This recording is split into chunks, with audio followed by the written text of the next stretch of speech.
Presbiter yang bertugas mengucapkan selamat hari Minggu dan selamat beribadah di hari Minggu ke-18 sesudah Pentakosta. Kiranya ibadah ini menjadi pertemuan sukacita dan ucapan syukur yang berkenan bagi Tuhan dan menjadi berkat bagi kita. Pemberita firman akan disampaikan oleh Pendeta Nyonya Bendelina Matatula Leba, Sarjana Teologia. Jemaat, marilah berdiri, kita menyanyikan dari Gita Bakti 18, bait yang pertama.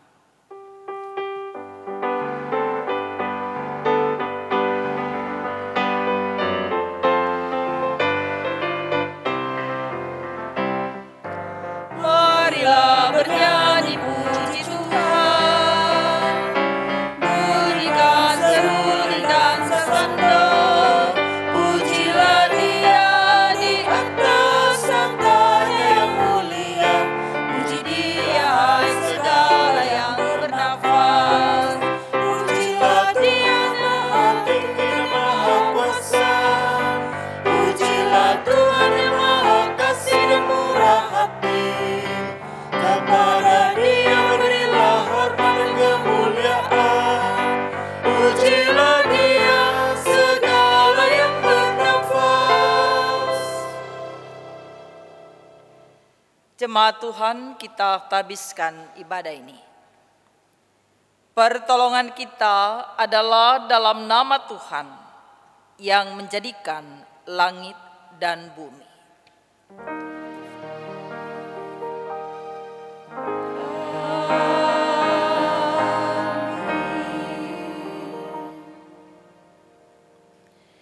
Nats yang membimbing dan mengarahkan kita dalam ibadah ini terambil dari Matius 28 ayatnya yang ke-18. Yesus mendekati mereka dan berkata, "Kepadaku telah diberikan segala kuasa di sorga dan di bumi." Saudaraku, terimalah salam. Kasih karunia dan damai sejahtera dari Allah Bapa dan Kristus Yesus Juru Selamat kita menyertai kamu. Dan menyertaimu juga.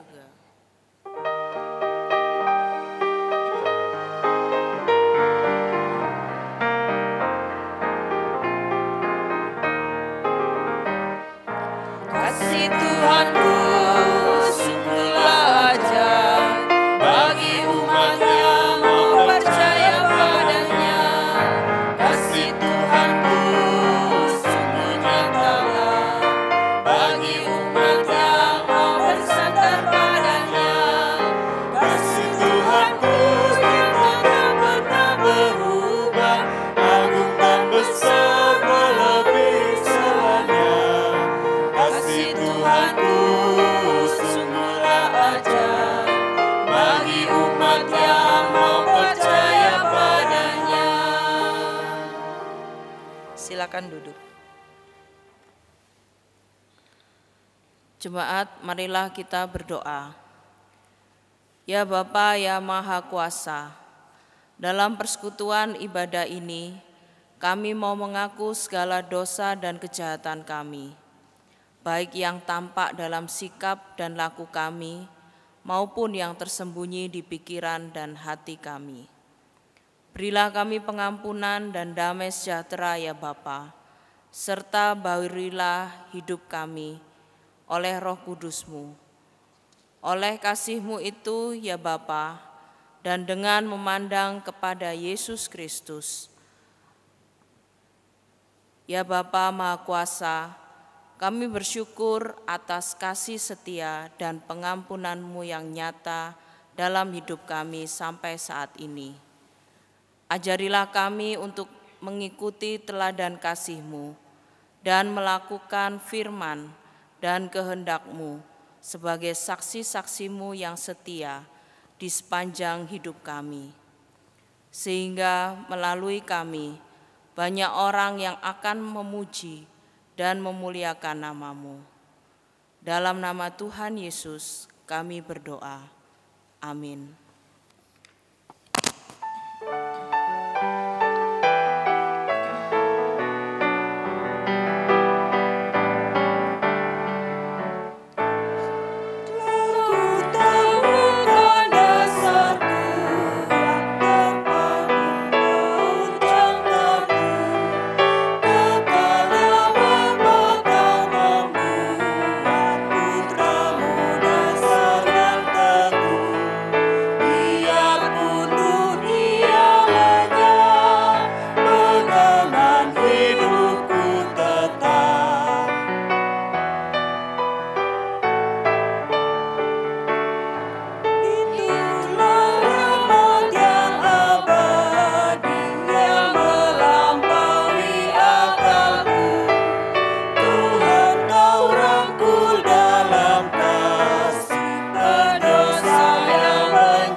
Jemaat Tuhan, mari kita bersatu hati di dalam doa untuk minta bimbingan Roh Kudus.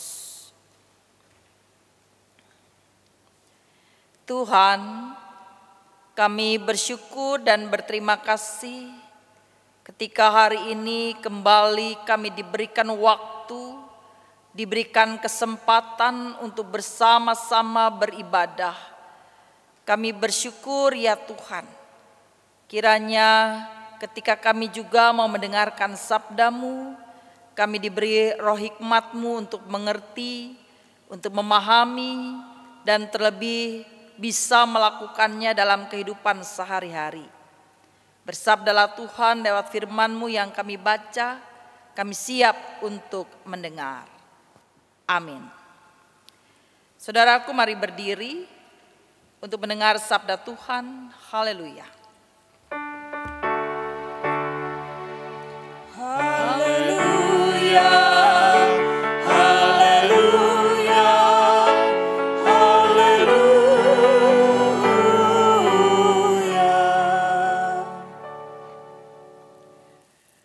Bacaan Alkitab pada hari ini terambil dari Kisah Para Rasul pasal 19 ayat 1 sampai 12 yang menyatakan, ketika Apolos masih di Korintus, Paulus sudah menjelajah daerah-daerah pedalaman dan tiba di Efesus. Di situ didapatinya beberapa orang murid. Katanya kepada mereka, "Sudahkah kamu menerima Roh Kudus ketika kamu menjadi percaya?" Akan tetapi mereka menjawab dia, "Belum. Bahkan kami belum pernah mendengar bahwa ada Roh Kudus." Lalu kata Paulus kepada mereka, "Kalau begitu, dengan baptisan manakah kamu telah dibaptis?" Jawab mereka, "Dengan baptisan Yohanes."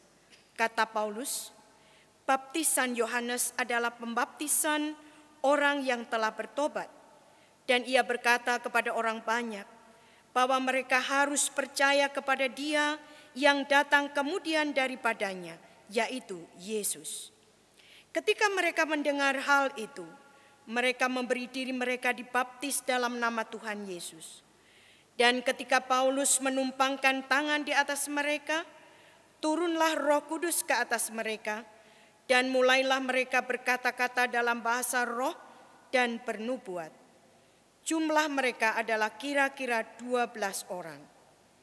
Selama 3 bulan Paulus mengunjungi rumah ibadat di situ dan mengajar dengan berani. Oleh pemberitaannya, Ia berusaha meyakinkan mereka tentang kerajaan Allah. Tetapi ada beberapa orang yang tegar hatinya. Mereka tidak mau diyakinkan, malahan mengumpat jalan Tuhan di depan orang banyak. Karena itu Paulus meninggalkan mereka dan memisahkan murid-muridnya dari mereka. Dan setiap hari berbicara di ruang kuliah Tiranus. Hal ini dilakukannya 2 tahun lamanya, sehingga semua penduduk Asia mendengar firman Tuhan, baik orang Yahudi maupun orang Yunani. Oleh Paulus, Allah mengadakan mujizat-mujizat yang luar biasa. Bahkan orang membawa sapu tangan atau kain yang pernah dipakai oleh Paulus dan meletakkannya atas orang-orang sakit, maka lenyaplah penyakit mereka dan keluarlah roh-roh jahat. Demikian pembacaan Alkitab. Hendaklah sabda Kristus diam dengan segala kekayaannya di antara kamu dan ucaplah syukur kepada Allah.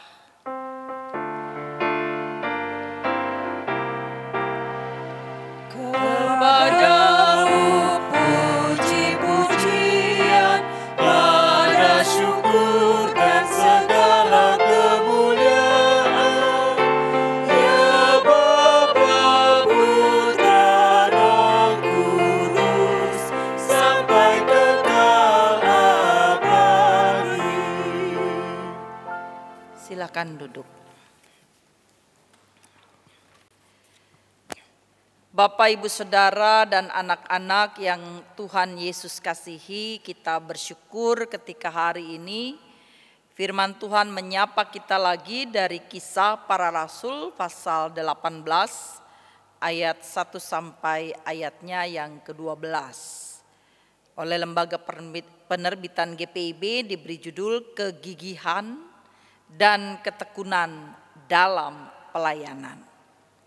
Saudara, banyak orang non-GPIB atau gereja dari denominasi di luar GPIB beranggapan bahwa GPIB hanya ada di kota-kota besar. Banyak yang tidak tahu bahwa GPIB terdiri dari 322 jemaat yang tersebar di 26 provinsi dan memiliki 328 pos pelkes yang tersebar di pedalaman Kalimantan, Sulawesi, dan Sumatera. Ada kurang lebih 325.000 jiwa yang dilayani oleh 584 pendeta organik dan kurang lebih 13.000 penatua dan diaken. Ini data dari tahun 2017. Bisa dibayangkan betapa luas medan pelayanan GPIB, Gereja Protestan di Indonesia bagian Barat. Kita mengimani bahwa ini adalah karya Roh Kudus yang menggerakkan banyak orang mau bersekutu, melayani dan bersaksi. Bicara tentang pos pelkes berarti bicara tentang pekabaran Injil versi GPIB. Jelas bahwa GPIB tidak hanya ada di kota-kota besar di Indonesia, tetapi juga banyak di daerah bahkan di pedalaman yang sulit dijangkau. Saudara, hari ini kita membaca bagian firman Tuhan tentang betapa gigihnya Rasul Paulus dalam mengabarkan karya keselamatan Tuhan Yesus bagi setiap orang yang dijumpainya. Kita kenal bahwa Paulus adalah seorang rasul, namun sebelum dia menerima panggilan Tuhan untuk menjadi rasul, ia adalah seorang penganiaya jemaat Tuhan. Ia dengan penuh penyesalan menceritakan masa lalunya kepada anak rohaninya yaitu Timotius dengan ungkapan yang sangat sedih. Itu kita sudah bahas atau renungkan beberapa minggu yang lalu. Saudara-saudara, Paulus lahir dari sebuah keluarga Yahudi yang sangat menjunjung tinggi hukum Taurat. Ia adalah seorang yang terpelajar, yang sejak kecil telah mendapat pendidikan Yahudi. Masa remajanya dihabiskan di sinagoga, dan ia pernah belajar di bawah asuhan guru besar yang bernama Gamaliel. Sebelum mengenal Kristus, ia adalah seorang penganiaya dan juga seorang yang menjadi pelopor dari kematian Stefanus dengan cara dirajam atau dilempari batu sampai mati. Saudaraku, pengalaman iman dari Rasul Paulus dimulai ketika dalam perjalanan ke Damsyik, Paulus bertemu dengan Kristus. Ia tersungkur ke tanah dan matanya buta, dan kemudian dibawa kepada seorang imam yang bernama Ananias. Setelah Ananias berdoa baginya, ia dapat melihat kembali. Inilah titik balik bagi Paulus. Dan ketika ia bertobat, yang dahulu bernama Saulus berubah menjadi Paulus. Setelah pertobatannya, Paulus tidak langsung terjun dalam pelayanan. Ia terlebih dahulu menimba pengalaman ke berbagai daerah, bahkan sampai ke Arab selama kurang lebih 10 tahun. Setelah siap, barulah ia mulai terjun ke ladang pelayanan, di mana pelayanannya sungguh memberkati. Saudaraku, pelayanan Rasul Paulus menjadi inspirasi yang bagi para pelayan saat ini. Saudara, dari perikop ini kita belajar bagaimana Paulus begitu semangat, begitu gigih mengunjungi berbagai tempat, bahkan ke pedalaman, untuk memberitakan kabar kerajaan Allah kepada setiap orang. Karya layan Paulus adalah bukti dari pekerjaan Roh Kudus dalam dirinya. Saudaraku, di awal perikop bacaan kita tertulis bahwa Paulus sudah menjelajah daerah-daerah pedalaman dan tiba di Efesus. Paulus kembali ke Efesus karena menepati janji yang Bapak Ibu Saudara boleh baca dalam Kisah Para Rasul 18 ayatnya yang ke-21. Saudara berkata atau bicara tentang janji, pasti setiap orang pernah berjanji.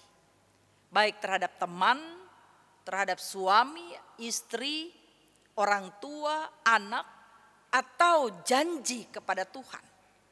Pertanyaannya Bapak Ibu Saudara, apakah kita selalu menepati janji? Saudaraku, hari ini kita membaca firman Tuhan di mana Paulus memang pernah berjanji di Kisah Rasul 18 ayatnya yang ke-21. Saya bacakan bagi Bapak Ibu Saudara.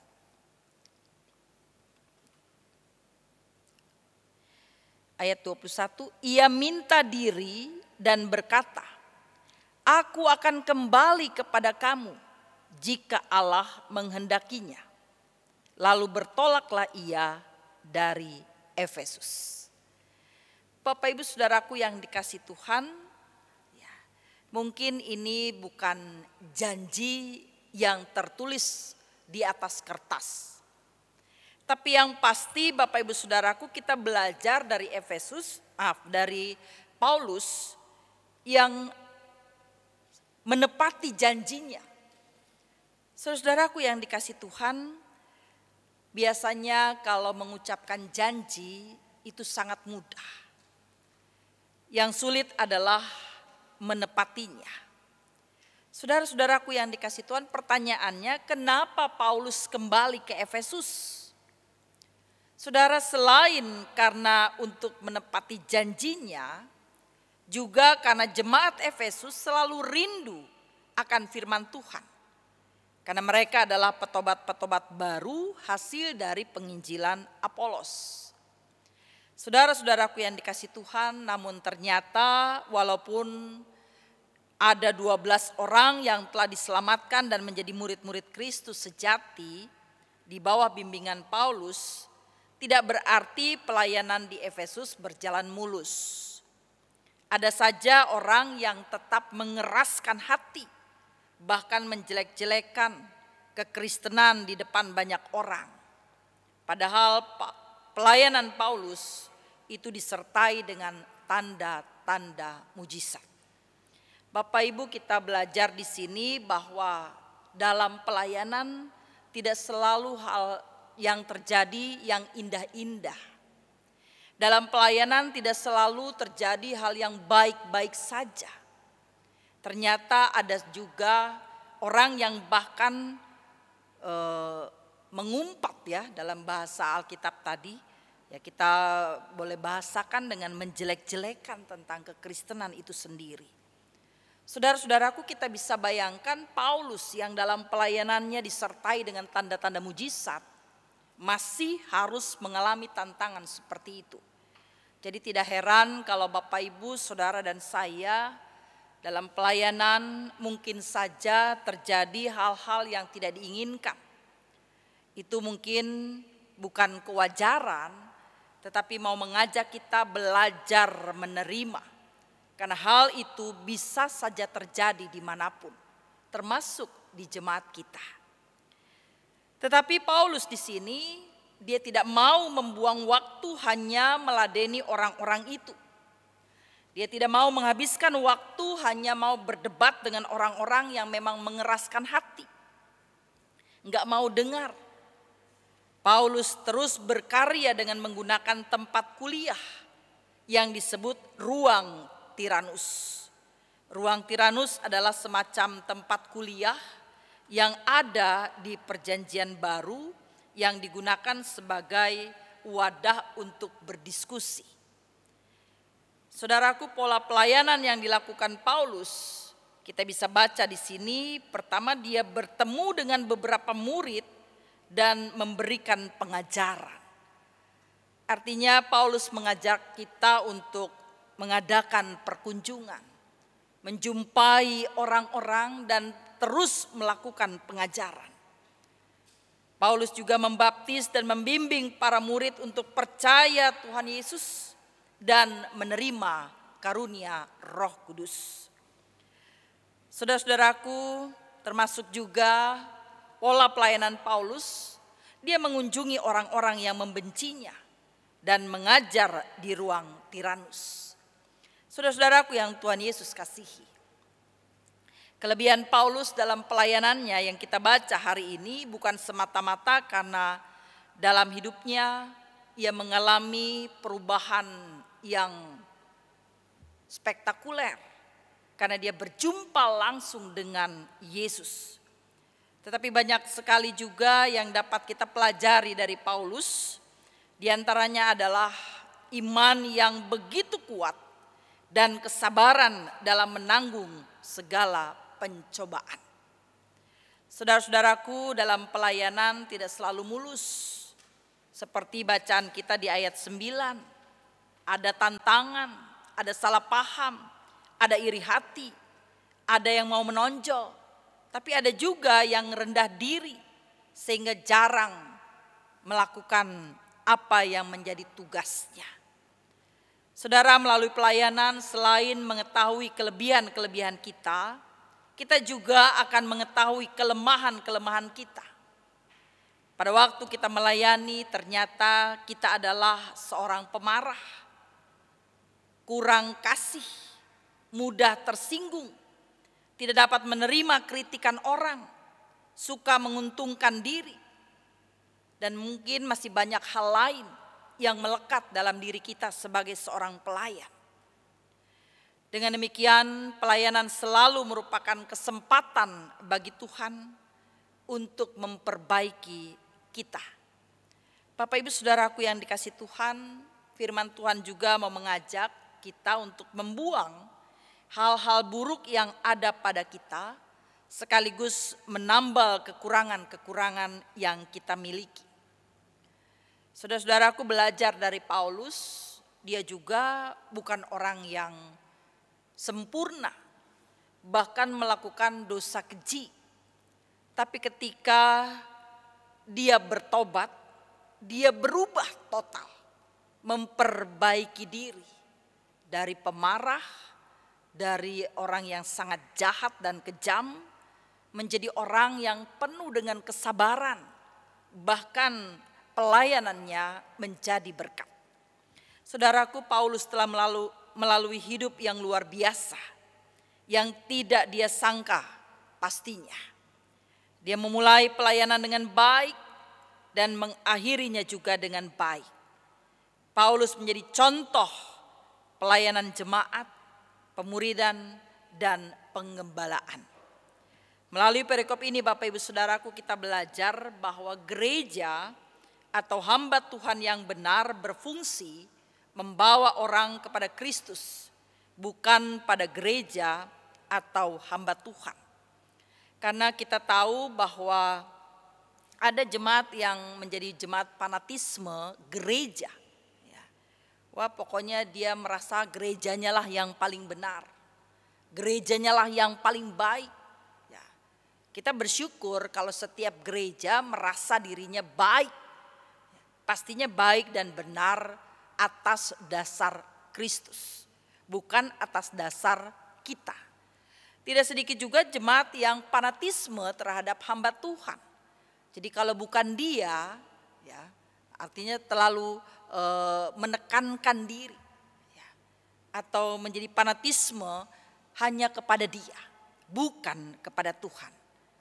Kita diingatkan bahwa gereja, pendeta, atau hamba Tuhan tidak menyelamatkan, bukan menghakimi, tetapi mau mengingatkan kita. Mari memberitakan Injil dengan benar. Saudara-saudaraku, kita juga bisa belajar dari Paulus tentang keberanian. Ya, kita baca tadi bagaimana dia begitu berani memberitakan kabar keselamatan dan juga menjadi contoh teladan bagi orang-orang yang di sekitarnya.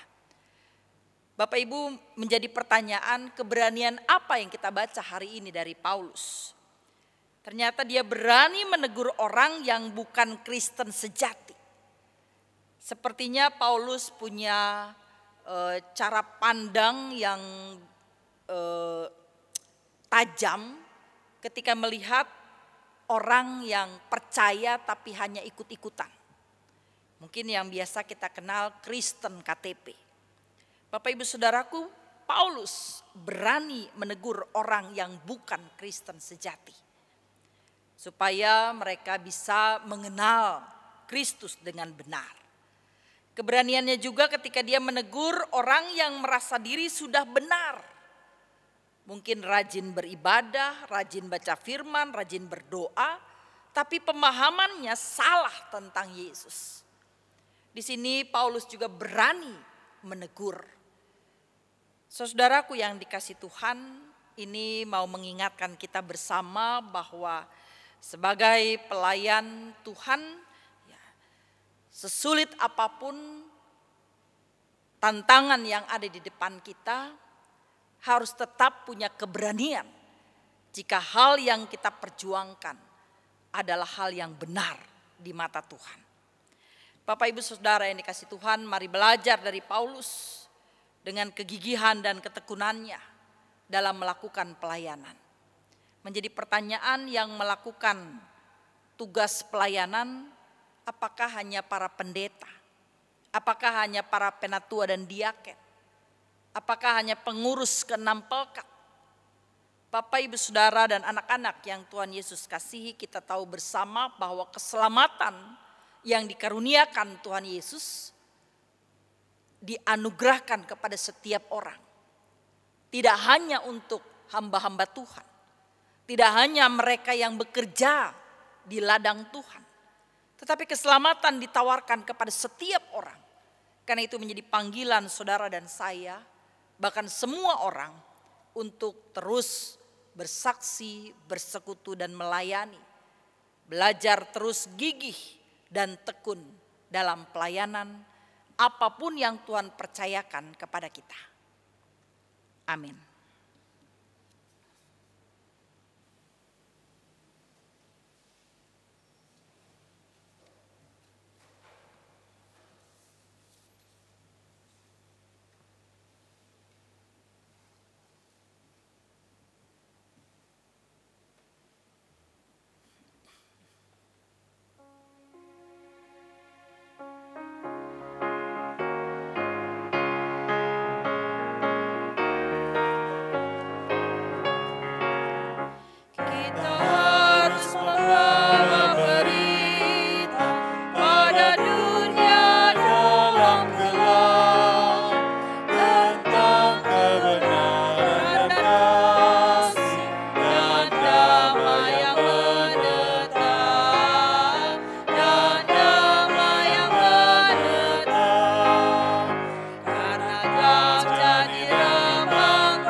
mari berdiri.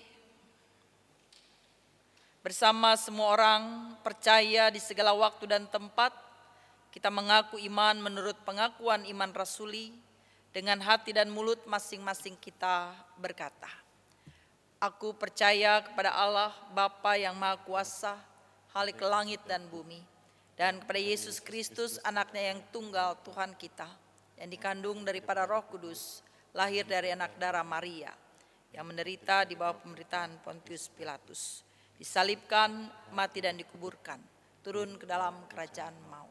Pada hari yang ketiga bangkit pula dari antara orang mati, naik ke sorga, duduk di sebelah kanan Allah Bapa yang Maha Kuasa, dan akan datang dari sana untuk menghakimi orang yang hidup dan yang mati. Aku percaya kepada Roh Kudus, gereja yang kudus dan am, persekutuan orang kudus, pengampunan dosa, kebangkitan daging, dan hidup yang kekal. Silakan duduk. Jemaat Tuhan, mari kita bersatu hati, bersyukur dan bergumul bersama di dalam doa syafaat. Kita berdoa.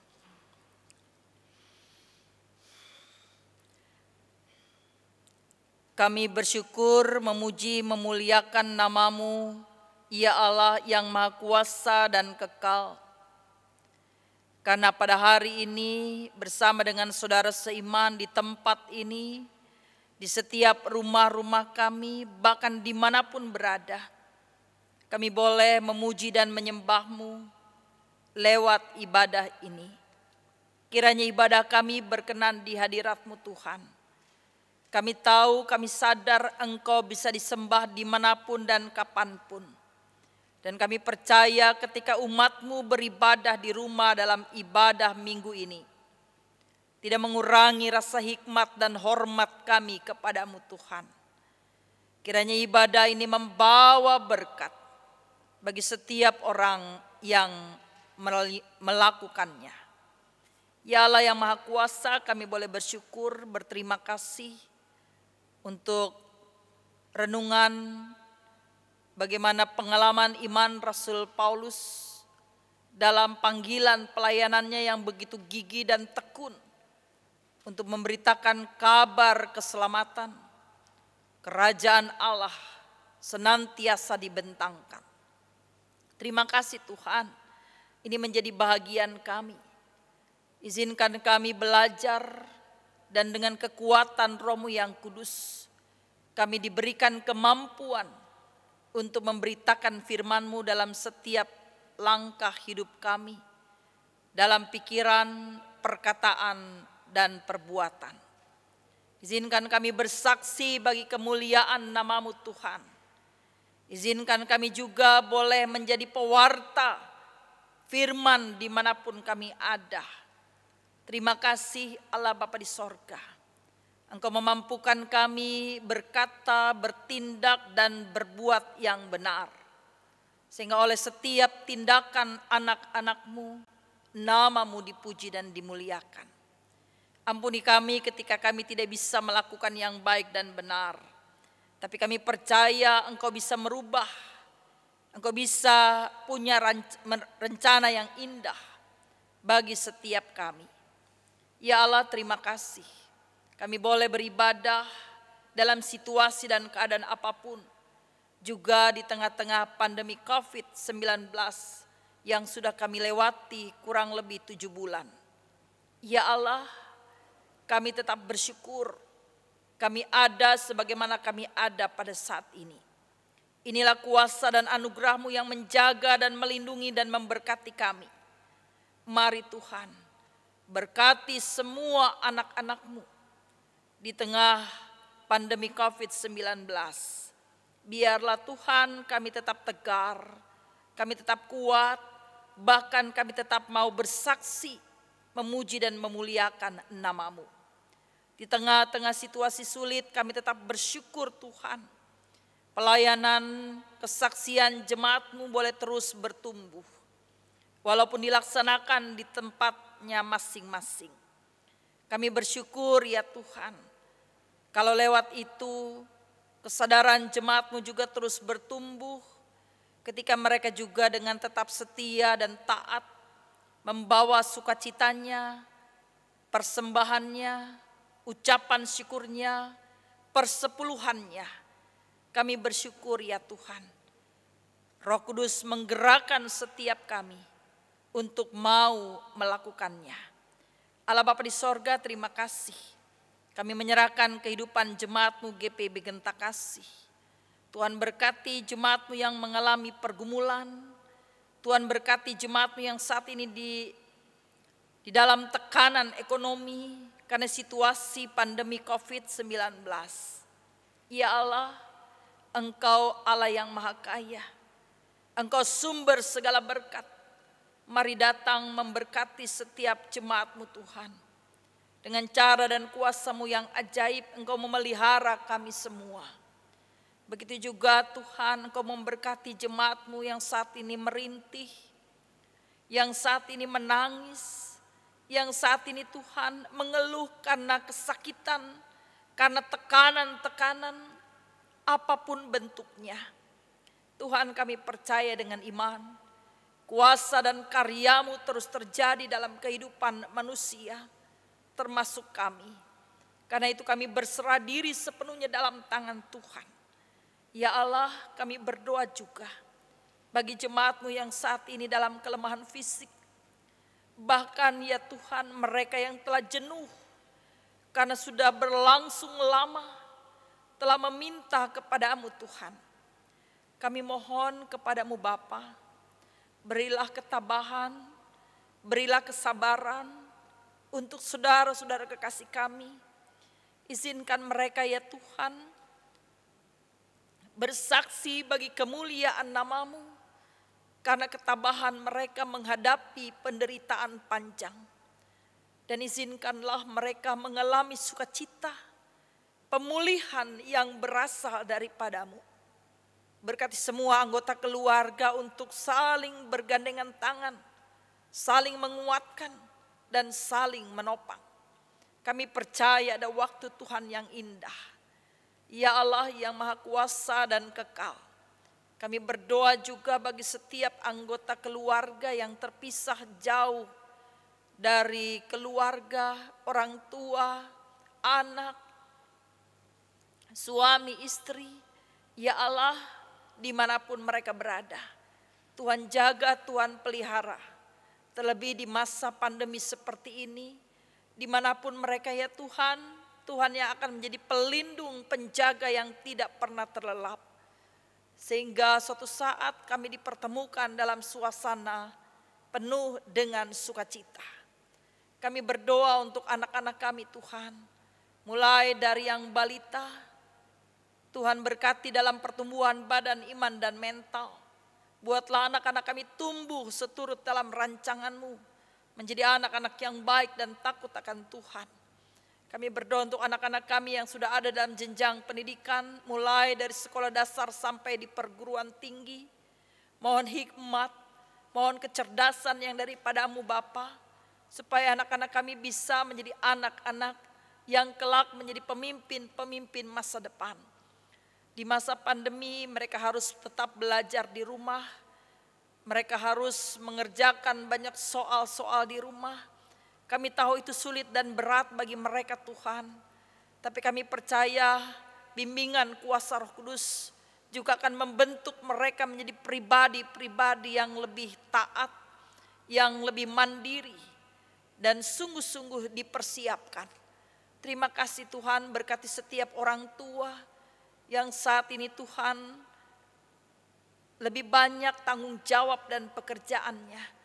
Selain pekerjaan mereka, mereka juga memperhatikan anak-anaknya dalam berproses. Tuhan tolong supaya semua berjalan baik dan lancar. Terlebih biaya dana yang dibutuhkan untuk sekolah anak-anak kami. Tuhan bantu dan campur tangan. Biarlah kami orang tua selalu bangga mau mewariskan pendidikan yang baik dan iman yang benar untuk mereka. Ya Allah Bapa di sorga, anak-anak muda kami yang saat ini bergumul mencari pekerjaan. Kami tahu di masa pandemi ini sangat sulit. Tapi biarlah Tuhan buka tingkap-tingkap berkat. Sehingga anak-anak kami boleh berkarya seturut dalam rencana-Mu sesuai dengan talenta yang mereka punya.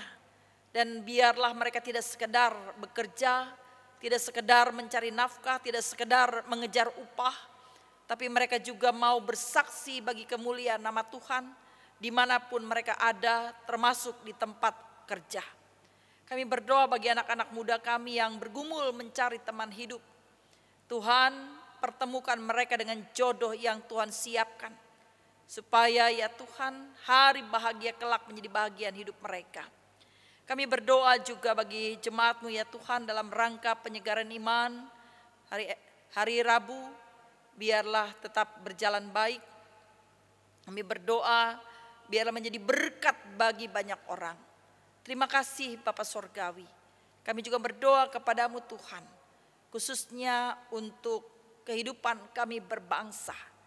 Tuhan, saat ini bukan hanya bangsa kami yang terpuruk karena akibat pandemi COVID-19.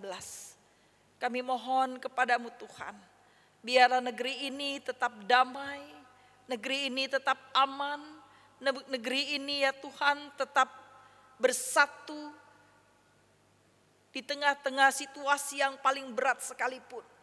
Kami berserah diri sepenuhnya dalam tangan Tuhan. Mari berkati pemimpin-pemimpin negeri kami Tuhan. Dari pusat sampai ke daerah. Beri hikmat, akal budi dan rasa takut akan Tuhan. Supaya mereka mampu mengambil sikap dan keputusan yang tepat di saat-saat yang sangat dibutuhkan.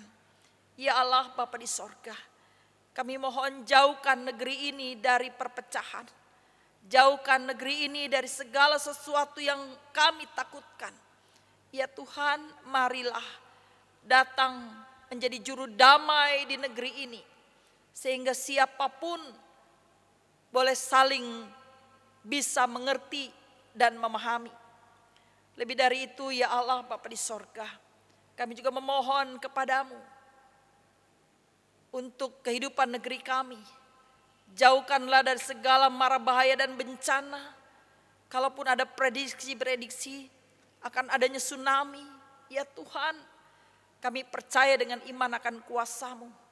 Jika Tuhan berkenan, tolak dan jauhkan itu dari negeri ini. Ya Tuhan, kami anak-anak-Mu senantiasa meminta dan bergumul hanya pada kuasa dan keagungan-Mu ya Allah. Bapa di sorga, di dalam Yesus Kristus yang kami sapa, kami kenal. Engkau mengenal kami pribadi lepas pribadi. Ada banyak doa yang tersimpan di lubuk hati. Kami buka semuanya di hadapan-Mu Tuhan. Namun biarlah kehendak-Mu yang jadi atas setiap permohonan kami. Karena kami imani, kami tahu itulah yang terbaik. Karena itu ya Tuhan, sempurnakanlah doa kami. Yang kami halaskan hanya di dalam nama Tuhan Yesus yang mengajar kami berdoa bersama. Bapa kami yang ada di sorga, dikuduskanlah nama-Mu. Datanglah kerajaan-Mu, jadilah kehendak-Mu di bumi seperti itu. Berilah kami pada hari ini makanan kami yang secukupnya. Dan ampunilah akan kesalahan kami, seperti kami juga mengampuni orang yang bersalah pada kami. Dan janganlah membawa kami dalam pencobaan, tapi lepaskanlah kami daripada yang jahat.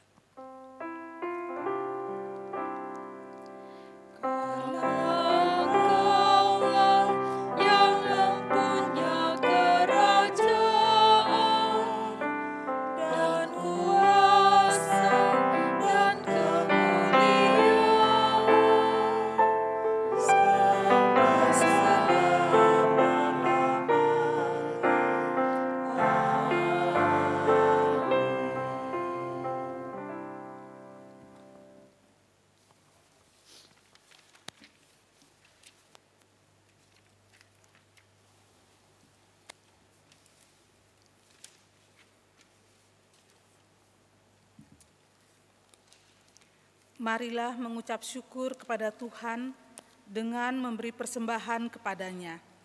Dengarlah nas Alkitab Roma 12 ayat 1 dan 2 yang menyatakan, "Karena itu saudara-saudara, demi kemurahan Allah, aku menasihatkan kamu supaya kamu mempersembahkan tubuhmu sebagai persembahan yang hidup, yang kudus, dan yang berkenan kepada Allah.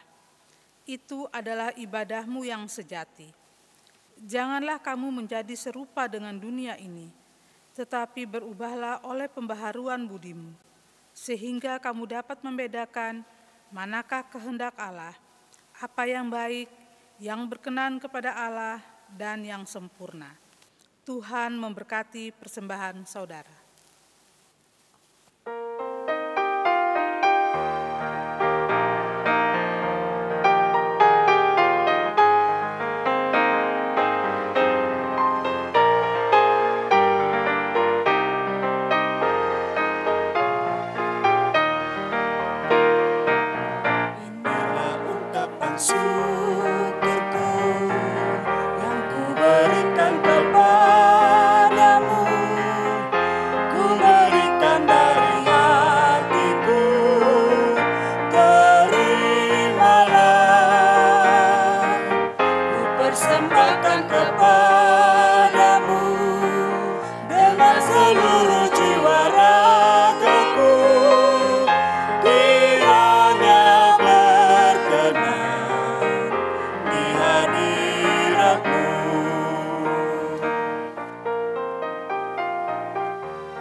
Menjadi alat di tanganmu untuk menyalurkan kasih-Mu di dunia.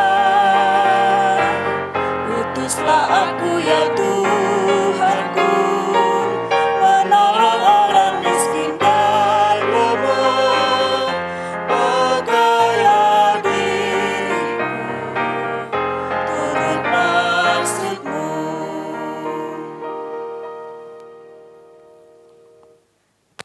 Jemaat yang bersuka cita, mari berdiri untuk mendoakan persembahan syukur ini kepada Tuhan. Kita berdoa. Ya Tuhan, dengan penuh sukacita hari ini kami membawa ungkapan syukur hati kami melalui persembahan yang kami berikan kepadamu. Kami menyadari bahwa semua yang kami miliki berasal daripada-Mu. Oleh karena itu, terimalah persembahan syukur kami dan jadikanlah persembahan syukur ini suatu berkat bagi pelayanan kasih dan keadilan. Amin. Silakan duduk.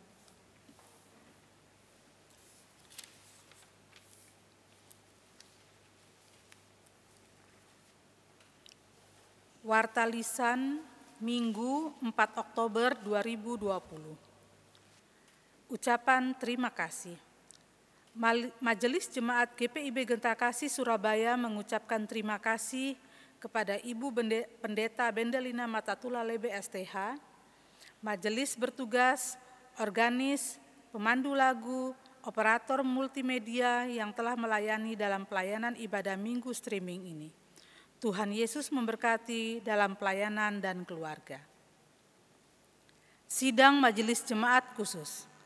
Sidang Majelis Jemaat Khusus GPIB Gentakasih Surabaya akan diselenggarakan pada hari dan tanggal Minggu 4 Oktober 2020 jam 14.00 WIB, tempat Gedung Gereja GPIB Gentakasih. Agenda: pemaparan dan pengesahan revisi program kerja anggaran 2020-2021. Mohon dukungan doa dari seluruh warga jemaat agar kegiatan tersebut dapat berjalan dengan baik.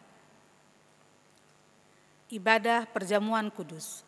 Ibadah perjamuan kudus akan dilaksanakan pada hari dan tanggal Minggu 11 Oktober 2020 jam 8.00 WIB. Tata cara pelaksanaannya: pertama, dilaksanakan di rumah masing-masing melalui ibadah streaming. 2, jemaat menyediakan roti dan air putih sebagai pengganti anggur. Kiranya ibadah perjamuan kudus streaming ini menjadi berkat bagi kita semua. Tuhan memberkati. Pemberkatan perkawinan. Bila persyaratan telah dipenuhi dan tidak ada keberatan yang sah dari warga jemaat, maka akan diteguhkan dan diberkati perkawinan saudara-saudari di bawah ini pada hari Sabtu 10 Oktober 2020. Yaitu, pertama, Saudara Michael Seberandus Mustamu, Jemaat Sektor Pelayanan 5, dengan Saudari Dian Novita Silitonga dari GPIB Jemaat Surya Kasih Situbondo. Ibadah pemberkatan pukul 10.00 WIB. Persiapan penggembalaan akan dilaksanakan pada hari dan tanggal Jumat 9 Oktober 2020 jam 18.00 WIB. Mohon kehadiran nama-nama tersebut di atas. Terima kasih. Kedua, Saudara Parnes Emmanuel Huta Barat, Jemaat Sektor Pelayanan 4, dengan Saudari Kori Merlina Haloho dari HKBP Maranatha Rawalumbu Resort Bekasi. Ibadah pemberkatan pukul 15.00 WIB. Persiapan penggembalaan akan dilaksanakan pada hari dan tanggal Kamis 8 Oktober 2020, jam 18.00 WIB. Mohon kehadiran nama-nama tersebut di atas. Terima kasih. Shalom. Perkenalkan, nama saya Benediktus Patria Paskal Unpapar. Saya mahasiswa dari Universitas Kristen Duta Wacana, Fakultas Teologi, semester ke-7. Asal gereja saya berasal dari GPIB Jemaat Bukit Kasih, Surabaya. Saya memperkenalkan diri sebagai mahasiswa praktek yang nantinya akan berpraktek di GPIB Jemaat Genta Kasih, Surabaya. Kiranya dalam proses saya berpraktek di jemaat nanti, Bapak Ibu Saudara-saudari dapat membantu dan mendukung saya selama berproses dalam praktek kejemaatan nanti. Saya kira pengenalannya sampai di sini saja. Selamat hari Minggu, Tuhan Yesus memberkati.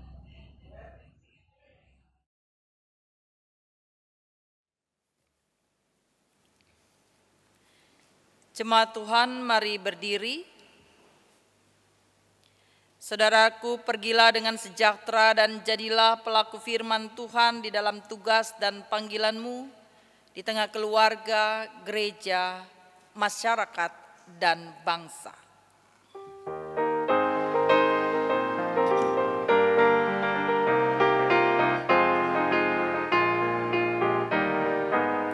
Utuslah kami masuk dalam dunia ini, menjadi saksi bagi kerajaan-Mu, membawa damai dan terang-Mu yang abadi, menabur kasih bagi dunia yang resah.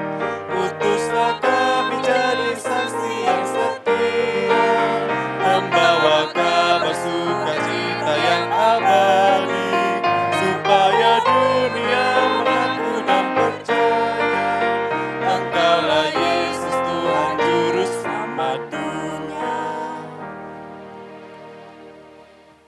Arahkanlah hati dan pikiranmu kepada Tuhan, serta terimalah berkat-Nya. Tuhan memberkati engkau dan melindungi engkau. Tuhan menyinari engkau dengan wajah-Nya dan memberi engkau kasih karunia. Tuhan menghadapkan wajahnya kepadamu dan memberi engkau damai sejahtera.